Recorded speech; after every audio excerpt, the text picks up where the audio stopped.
Hello students, class 10th physics का first chapter है light, reflection and refraction. आज हम इस वीडियो में बात करेंगे एक बहुत ही इंटरेस्टिंग टॉपिक पर। उस टॉपिक का नाम है the nature and properties of light.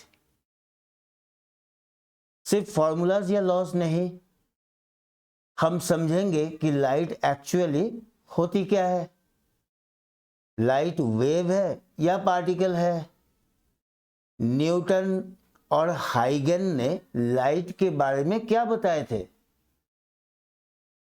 और फिर हम देखेंगे वेव पार्टिकल डुअलिटी क्या होता है।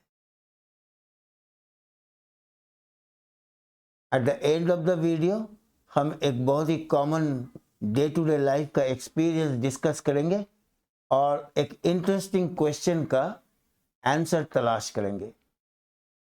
चलिए शुरू करते हैं।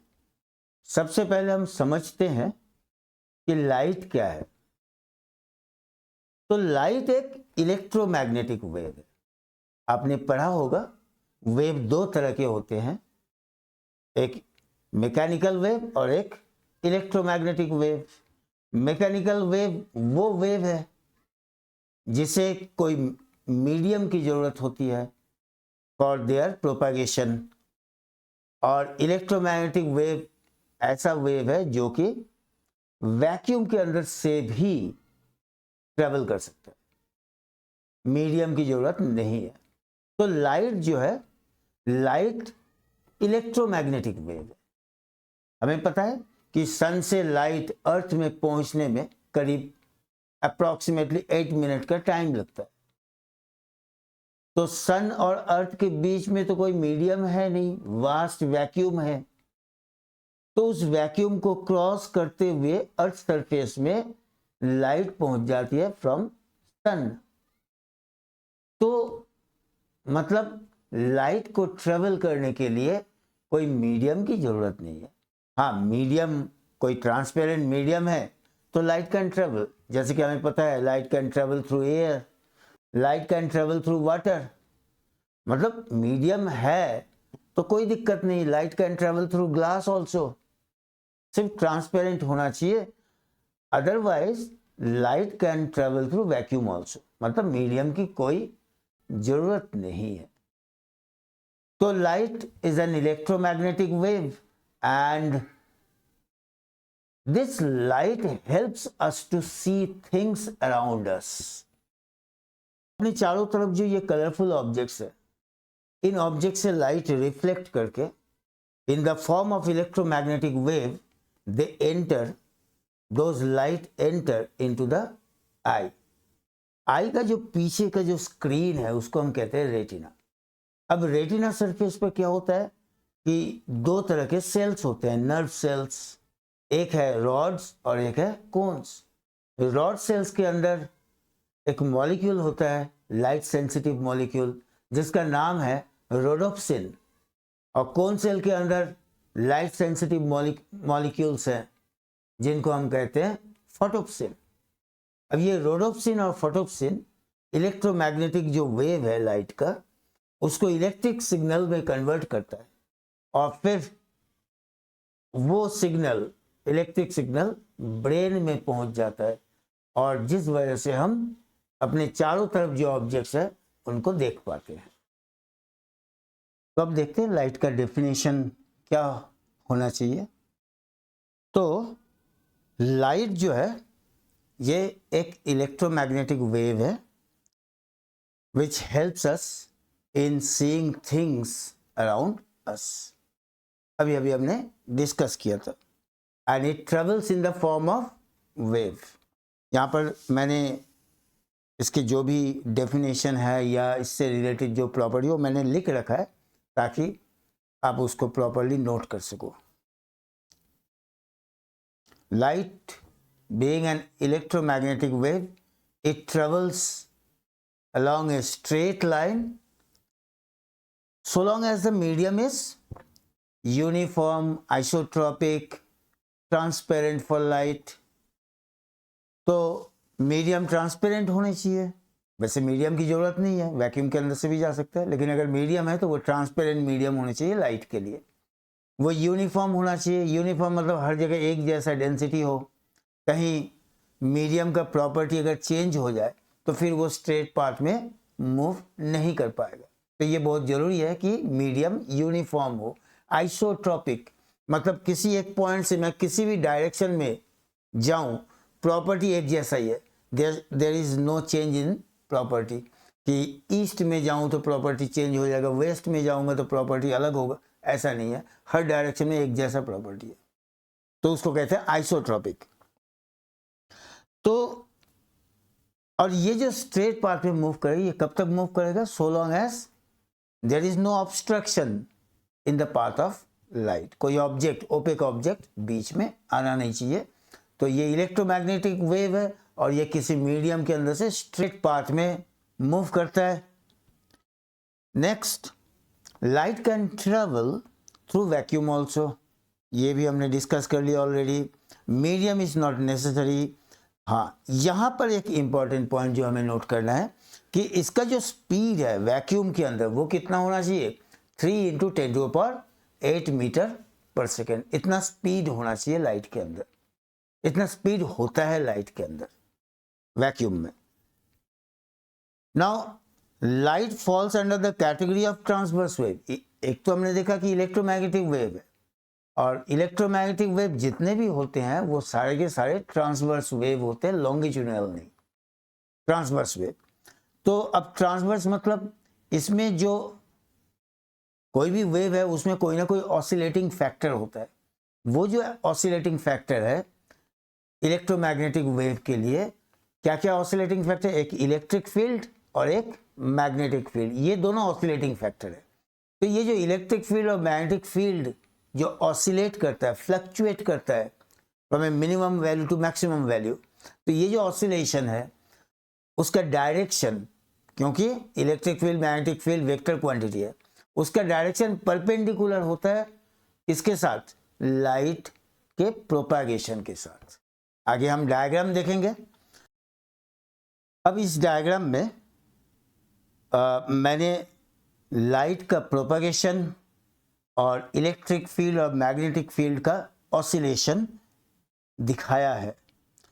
तो समझते हैं क्या है कि इसमें ये जो लाइन जो दिख रहा है, और मैंने यहाँ पर एरो दिखाया, इसको एक्स एक्सिस मान लिया। Along x axis light is travelling, light का प्रोपागेशन अलोंग एक्स एक्सिस है।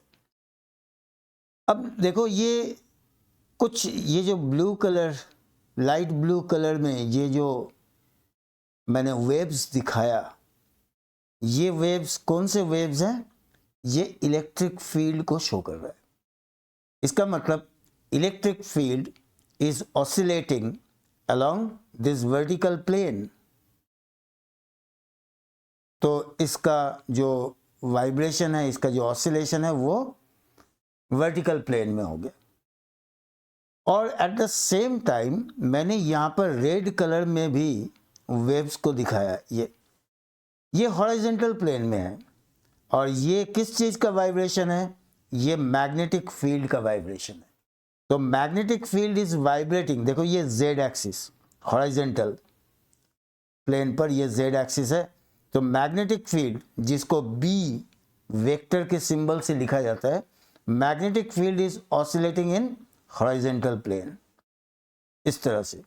और इलेक्ट्रिक फील्ड, जिसको कैपिटल ई वेक्टर के सिंबल के साथ हम लिखते हैं, it is oscillating in vertical plane. तो मैग्नेटिक फील्ड और इलेक्ट्रिक फील्ड दोनों आपस में 90 डिग्री में है, वर्टिकल और horizontal. At the same time they are also perpendicular to the direction of light propagation. ठीक है।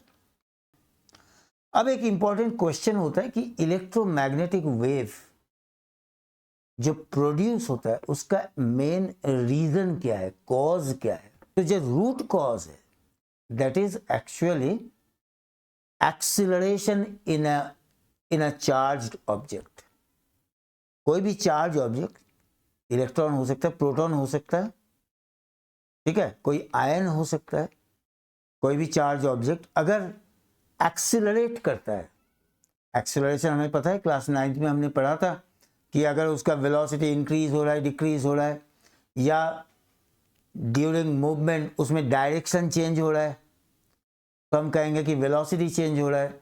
तो जब भी वेलोसिटी में कोई चेंज होगा, that means the charge particle has acceleration, तो फिर उस चार्ज पार्टिकल से इलेक्ट्रोमैग्नेटिक वेव निकलता है, and this is called electromagnetic theory. तो अकॉर्डिंग टू इलेक्ट्रोमैग्नेटिक थ्योरी यहां पर मैंने लिख के रखा है, whenever a charged particle is accelerated it produces an electromagnetic wave. So acceleration in a charged particle causes production of electromagnetic. So this is the root cause जो हमें याद रखना है इलेक्ट्रोमैग्नेटिक वेव प्रोड्यूस होने का।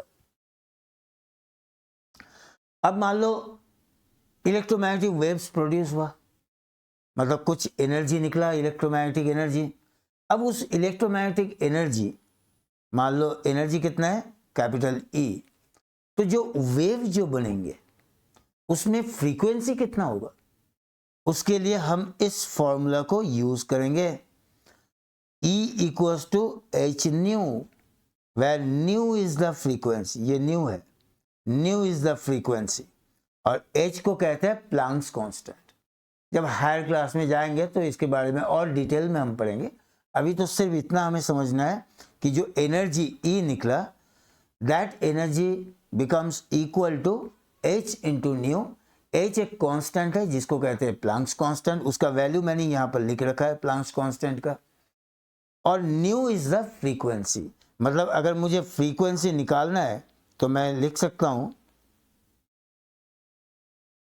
New equals to E by H, ठीक है, यहां से E बाई H निकालेंगे तो ये फ्रीक्वेंसी निकल गया। तो जो इलेक्ट्रोमैग्नेटिक वेव जो प्रोड्यूस हो रहा है, उस इलेक्ट्रोमैग्नेटिक वेव का फ्रीक्वेंसी क्या है, वो इस फॉर्मूला से निकल जाएगा। अब हम देखेंगे इलेक्ट्रोमैग्नेटिक स्पेक्ट्रम क्या होता है। इलेक्ट्रोमैग्नेटिक वेव कोई एक सिंगल टाइप ऑफ वेव नहीं है, इसके अंदर बहुत सारे अलग अलग टाइप के वेव्स होते हैं। अगर इन वेव्स को according to their frequency arrange कर दिया जाता है, चाहे इंक्रीजिंग फ्रीक्वेंसी में हो या डिक्रीजिंग फ्रीक्वेंसी में, जब अरेंज कर देते हैं तो जो बैंड ऑफ इलेक्ट्रोमैग्नेटिक वेव्स हमें मिलते हैं, that band of electromagnetic waves is called electromagnetic spectrum. उसी को यहाँ पर मैंने नोट डाउन करने के लिए लिख के रखा है कि various types of electromagnetic waves when arranged in increasing और decreasing order of their frequencies, the resultant band of electromagnetic wave is called electromagnetic spectrum. तो अब हम देखते हैं कि इसके अंदर अलग अलग जो वेव्स है वो कौन कौन से वेव्स हैं। तो यहाँ पर मैंने लिखा है radio waves, microwaves, infrared rays, visible light, ultraviolet rays, X rays, gamma rays, all these are different types of electromagnetic waves. अब इन्हें अरेंज किया गया है अकॉर्डिंग टू देयर फ्रीक्वेंसी।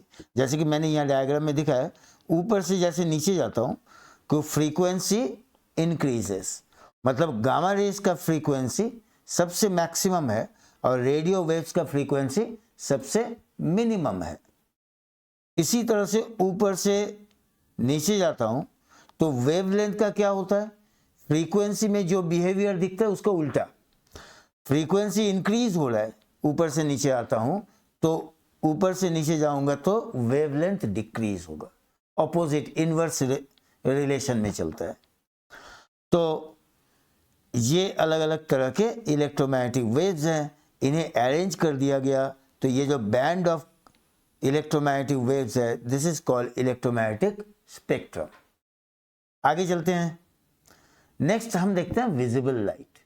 तो विजिबल लाइट भी इलेक्ट्रोमैग्नेटिक स्पेक्ट्रम का ही एक स्मॉल पार्ट है। ये visible light, there are many other electromagnetic waves जिसमें से एक वेव विजिबल लाइट है। तो इन्हीं विजिबल लाइट को हम देखेंगे तो विजिबल लाइट क्या है कि जितने भी इलेक्ट्रोमैग्नेटिक वेव्स है उन वेव्स को हम देख नहीं पाते हैं, जैसे कि रेडियो वेव, माइक्रोवेव, इंफ्रारेड, ये हमें दिखता नहीं है, ये तीन। उसी तरह से अल्ट्रावायलेट, एक्सरे, गामा रेज, ये भी हम ह्यूमन बीइंग्स को नहीं दिखते हैं, हमें सिर्फ ये वाला पार्ट दिखता है, विजिबल लाइट। ठीक है, तो विजिबल लाइट क्या है? It is that part of electromagnetic waves which produces sensation of site, जिससे हम देख सकते हैं, तो उसी को हम कहते हैं विजिबल लाइट।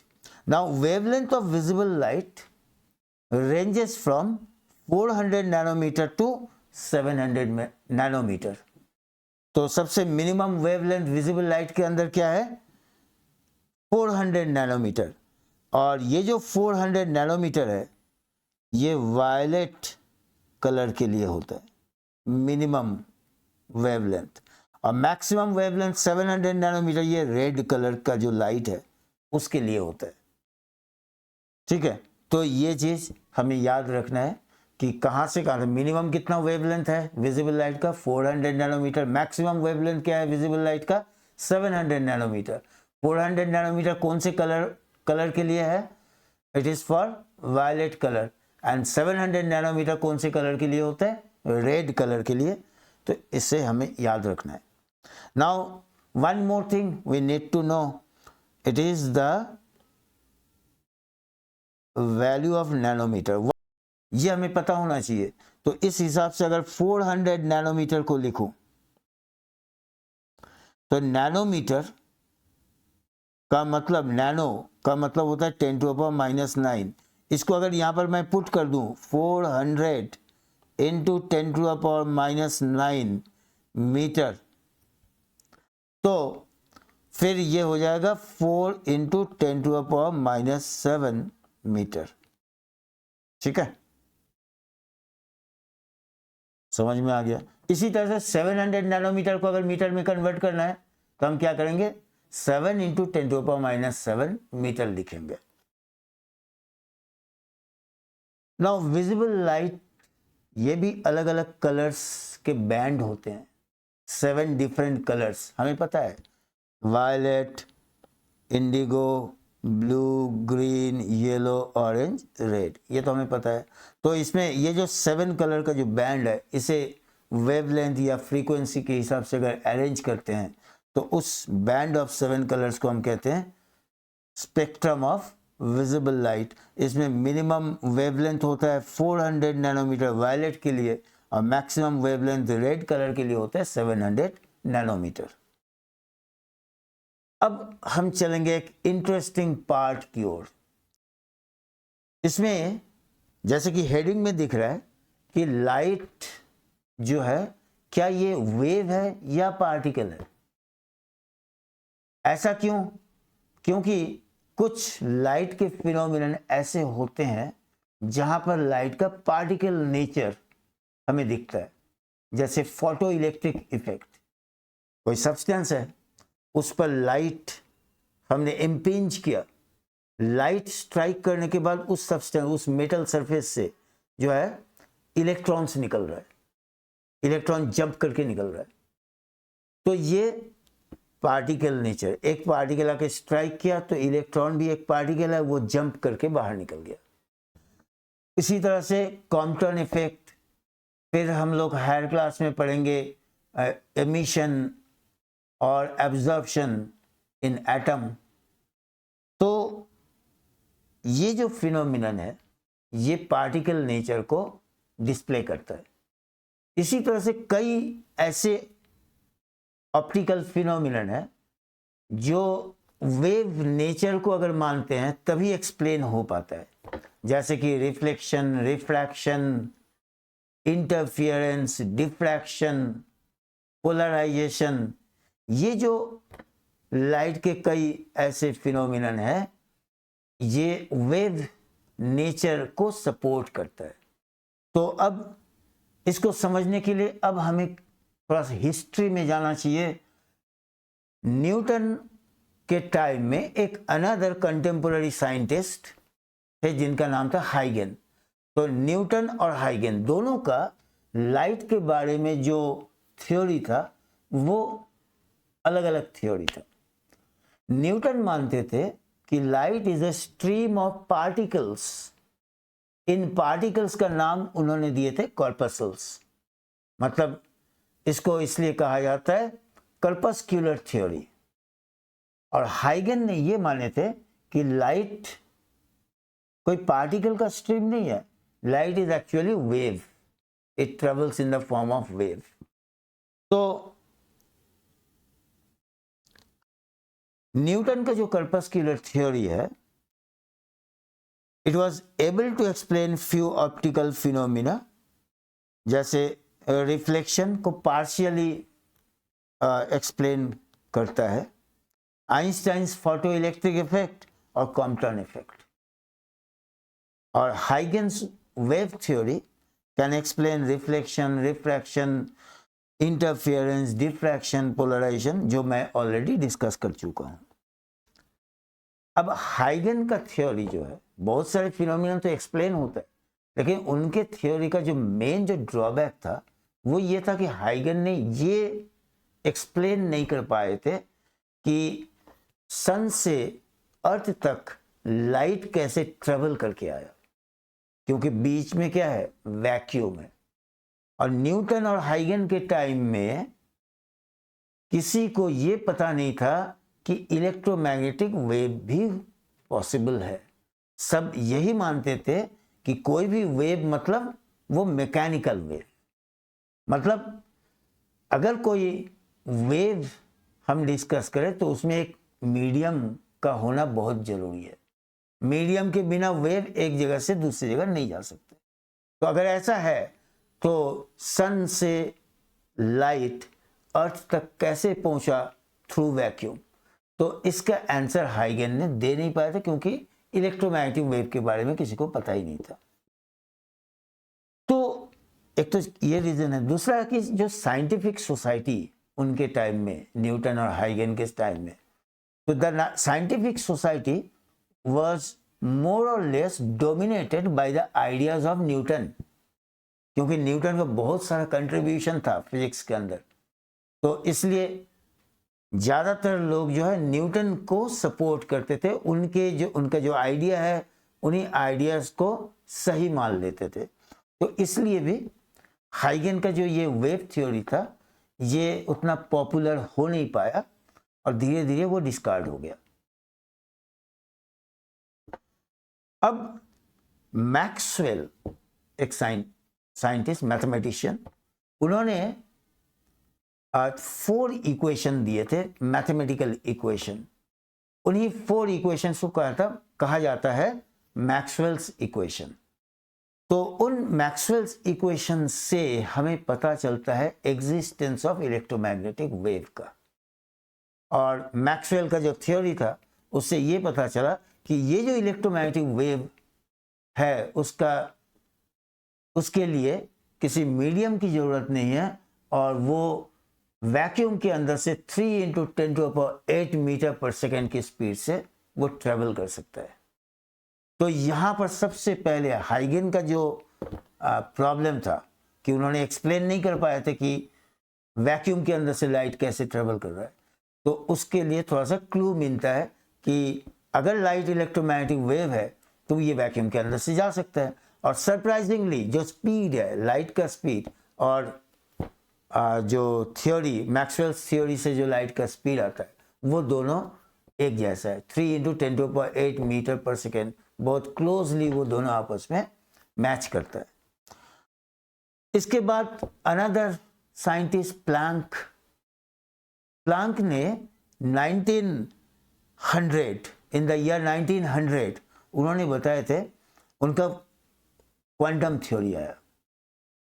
तो उसमें उन्होंने बताया कि energy is not released continuously but in discrete packets of quanta. तो मतलब ये पार्टिकल नेचर को एक्सप्लेन कर रहा है।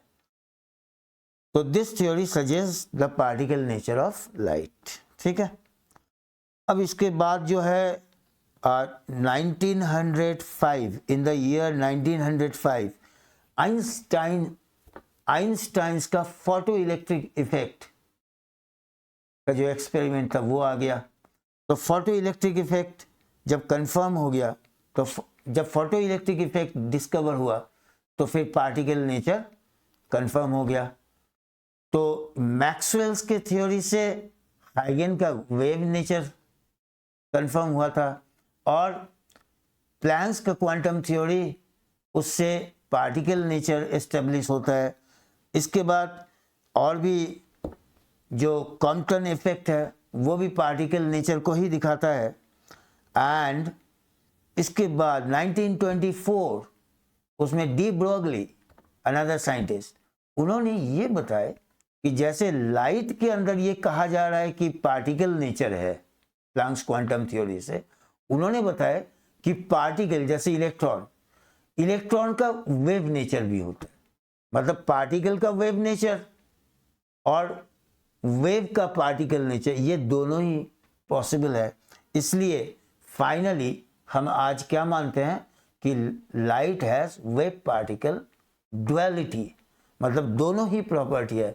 Under certain condition light behaves as wave, and under some other condition light behaves as particle. Now ये तो हमने देख लिया कि लाइट हैज डुअल नेचर। अब मैंने क्या लिखा है यहाँ पर, अब हम ये देखेंगे कि वो कंडीशन क्या है जिस कंडीशन में लाइट पार्टिकल नेचर शो करता है, और वो कंडीशन भी हम देखेंगे जिस कंडीशन में लाइट वेव नेचर को डिपिक्ट करता है। तो यहां पर मैंने लिखा है, ध्यान से इसको नोट करना है तो नोट कर सकते हो। Light shows particle nature when it interacts with atoms at microscopic scale. जब एटम से इंटरेक्ट करता है लाइट माइक्रोस्कोपिक लेवल में, तो तब वो पार्टिकल नेचर को शो करता है। पार्टिकल मतलब फोटोन।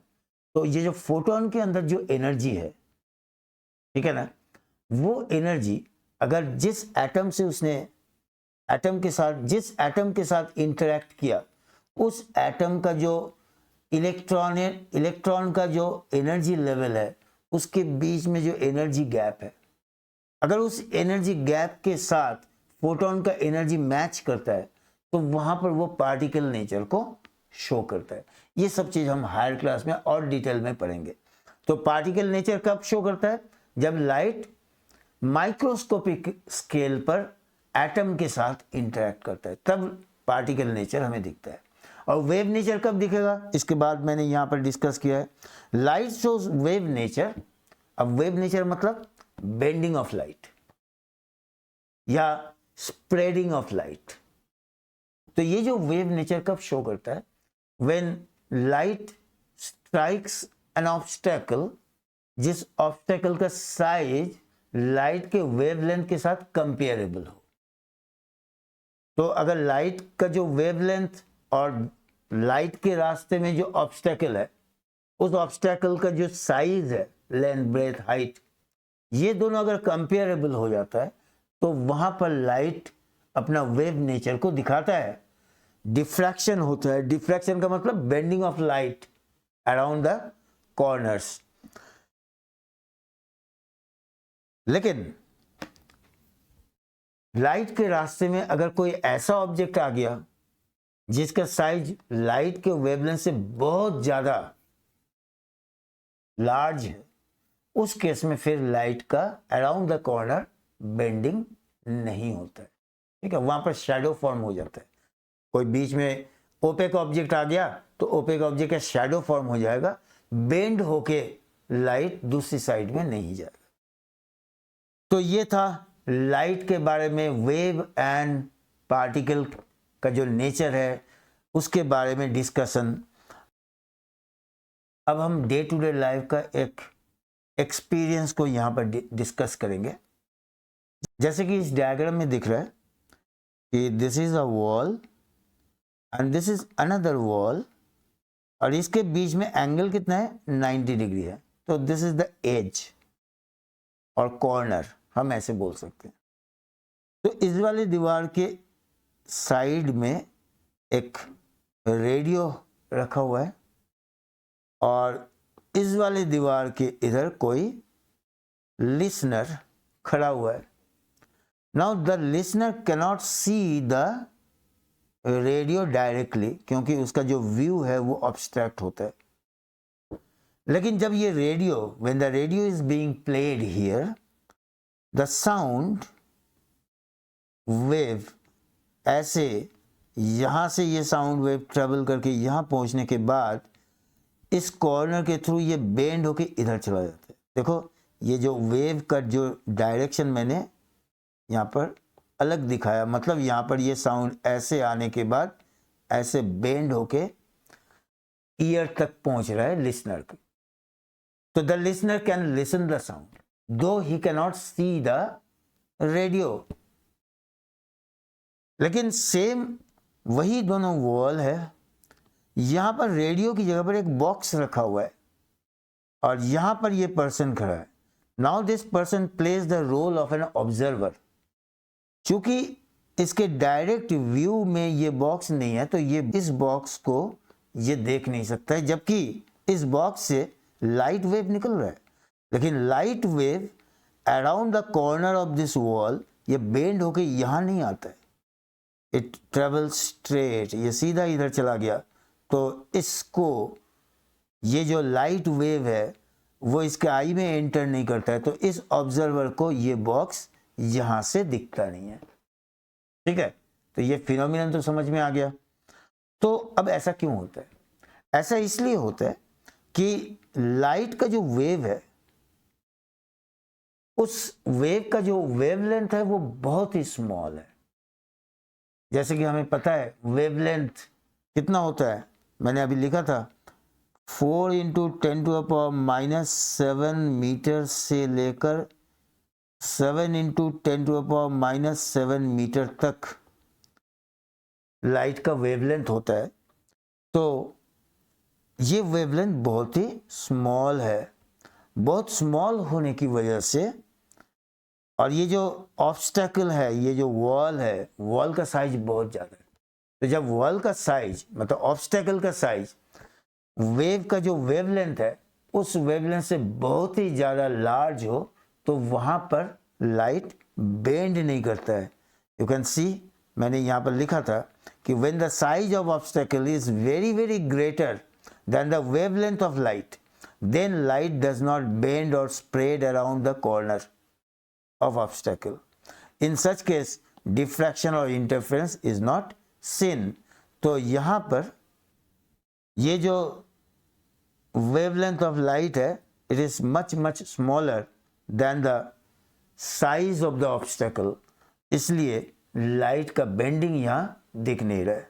जबकि प्रीवियस एग्जाम्पल में साउंड का जो वेवलेंथ है वो 1.7 सेंटीमीटर से लेकर 1.7 मीटर तक होता है। तो ये जो 1.7 मीटर है और ये जो लेंथ ब्रेथ हाइट ऑफ जो ऑब्स्टेकल मतलब यहाँ पर वॉल है, इट इज़ कंपेरेबल। तो चूँकि wavelength of sound is bigger and it is comparable to size of wall, तो इसलिए sound can bend around the corners of the wall. इसलिए ये साउंड जो है इस पर्सन को सुनाई दे रहा है जबकि वो देख नहीं पा रहा है इस रेडियो को। तो इस वीडियो को हम कंक्लूड करेंगे एक इंस्पिरेशनल स्टोरी के साथ। एक बार सर आइजैक न्यूटन को किसी ने पूछा कि आपने इतने बड़े बड़े डिस्कवरी कैसे की? न्यूटन मुस्कुराए और बताए, I kept the candle burning when others let it go out. जब दुनिया सो रही थी वो सोच रहे थे, जब बाकी लोगों ने छोड़ दिया उसी रात उन्होंने एक और ट्राई किया। फिजिक्स के प्रिंसिपल तब समझ में आता है जब आप किसी एक टॉपिक को पकड़ के तब तक बैठ जाते हैं जब तक ना उसके लाइट दिखाई दे। तो बच्चों, अगर आपने अपने दिमाग की कैंडल को जलाए रखोगे तो एक दिन ज़रूर अपनी रोशनी से दुनिया को रोशन करोगे। और मैं आपकी इस कोशिश में हमेशा आपके साथ खड़ा मिलूंगा। मिलते हैं अगले वीडियो में। जब तक के लिए आप अपना कैंडल जलाए रखो, सीखते रहो, सोचना कभी बंद मत करो।